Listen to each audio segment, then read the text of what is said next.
So everybody knows what a cavity is, or do you really know what a cavity is?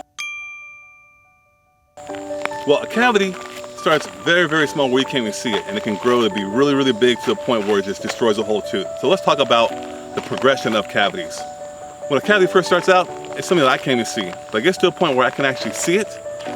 It's something we can actually fix without doing any kind of injection, because it's so small, and with the materials that we use, the quality materials we use, we're able to fix it, that soft tooth, really, really quickly. So what does that mean? Less materials, less time, less of this. Deterioration costs money. If you don't take care of something, it's gonna cost you a lot more in the long run. So you wanna make sure you stay on top of your dental health, take care of any kind of cavities that are smaller in nature before they get too big, because you're gonna save time, you're gonna save money, and you're gonna save a lot of fear or anxiety from going to the dentist.